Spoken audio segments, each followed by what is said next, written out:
Hi, it's great to see some familiar faces. Thank you, Bishop Jackson. The first press conference I ever did was in 2008 here in Washington, D.C. with Cliff Kincaid on Obama. And had you listened to us then, think of all the trouble you may have saved.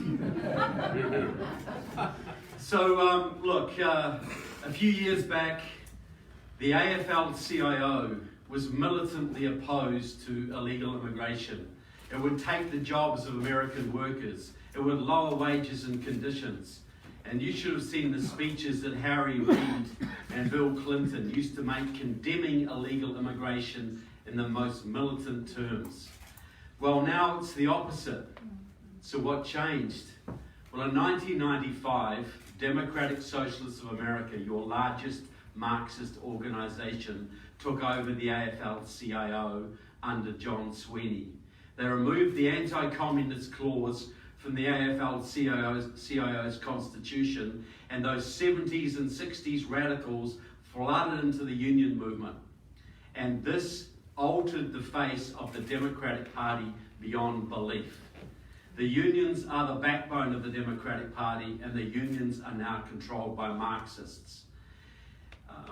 In the last few years, you've had a huge upswing of Marxist infiltration into the Democratic Party.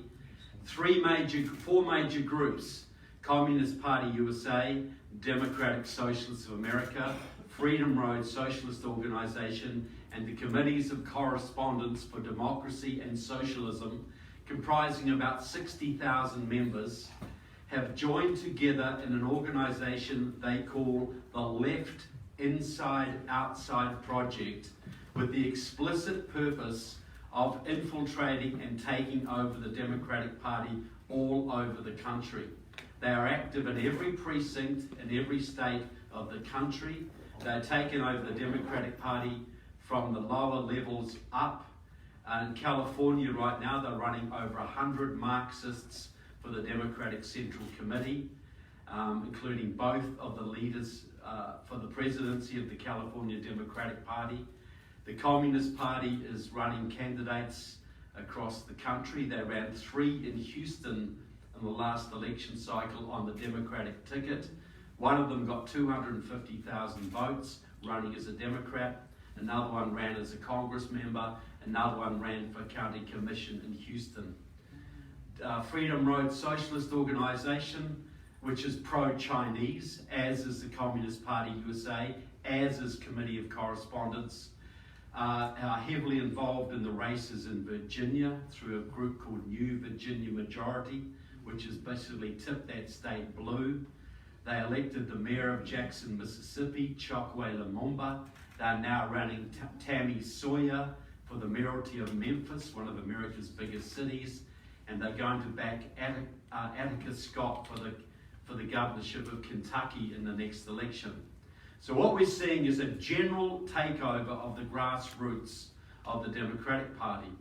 Now this has been reflected in Congress, obviously, because you have, what's power without people in the legislature? So you've got now people like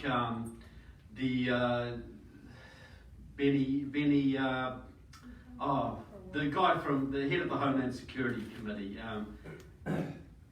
Benny Thompson from Mississippi, who's the head of the Homeland Security Committee, very actively involved with the Communist Party as a young man, the pro-Chinese Communist Workers' Party, and very actively involved with Fidel Castro in Cuba to set up a scholarship program for young American communists to study medicine for free in Cuba. And that was done by the head of the Homeland Security Committee. Wow. Well, people say, well, look, this can't be happening because, the FBI would stop this, right? Well, the FBI answers to the Judiciary Committee. And the Judiciary Committee was headed for many years by a man called John Conyers, who had a 50-year history with the Communist Party USA, 40 years with Democratic Socialists of America, and 30 years with the Workers' World Party, which supports North Korea and Cuba and Iran. On that committee, you also have a woman called Judy Chu from California, who has been very actively involved with the Communist Workers' Party for many, many years, still works with former members of that group. And you should see Judy Chu go off on the FBI whenever they have the temerity to arrest one of the more than 25,000 Chinese spies currently operating in this country. You are racist, she says. You are picking on these people because you don't like Chinese. And she has arranged for sensitivity training for the FBI so they don't persecute these Chinese spies. And the head of that committee, Jerry Nadler, has been a member of Democratic Socialists of America for more than 30 years. So a Marxist heads the Judiciary Committee, which controls the FBI. Presidential candidates, Pete Buttigieg, the moderate, the nice guy in the bunch. His father was one of the leading Gramsciist scholars in the country, Gramsci being the theoretical leader of the Italian Communist Party, and he's cooperated heavily with Democratic Socialists of America. Virtually every single major Democratic contender in this race has some sort of Marxist pedigree. Kamala Harris, for instance, her father was a Marxist professor.